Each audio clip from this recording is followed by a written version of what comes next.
So along with some of the new clothing I've been getting, I got this from a friend who just gave it to me.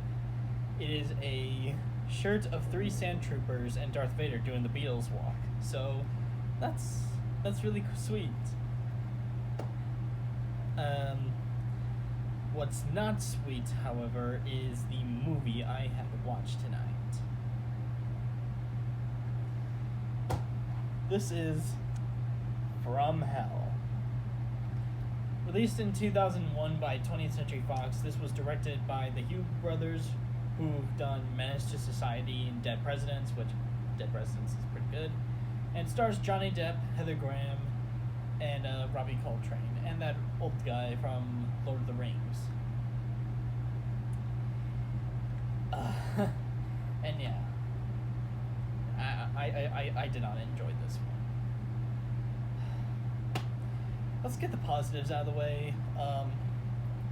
There was only one thing in this movie that just got me excited or filled me with joy, and that was when a Terrier locomotive showed up, just passing by, pulling 3 or 4 coaches, and I was just like, a Terrier. That's it. That's the only excitement or only time I smiled while watching this movie. Johnny Depp, Heather Graham, Robbie Coltrane, they were fine. Like they could have just been a bit better, but you know what? They were trying. Also, Ralph Ineson's in this movie. At least he's credited, in this. I don't know where I couldn't find him, but if someone knows where to find him, comment down below so I could see, because Ralph Ineson's an underrated actor. And the atmosphere of production design's not that bad. They did a pretty solid job building up the late 1800s London. And there's some good score moments, and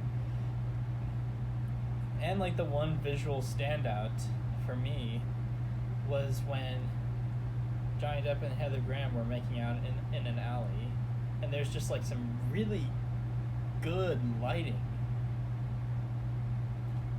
Everything else about the movie's not good.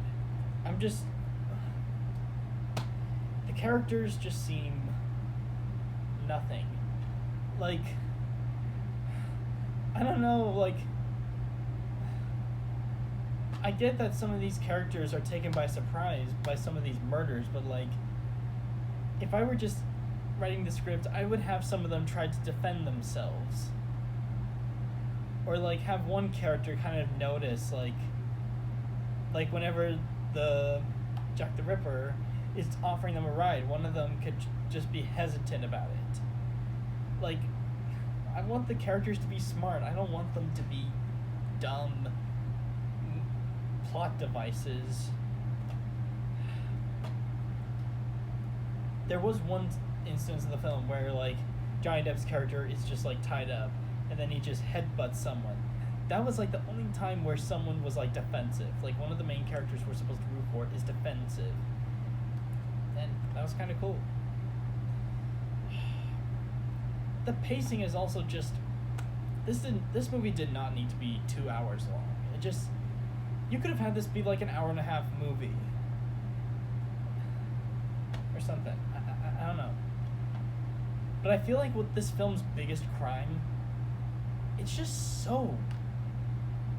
it's such a bored snore fest, really. Let me tell you, I got so bored with the movie that I just got my phone out and just looked up things about the film's development and production. That's how bored I got watching this. So yeah, if you can't tell, this one is a doozer. I do not recommend this one. It has very, very few moments, but nothing worth remembering about. Yeah, this one's a skip.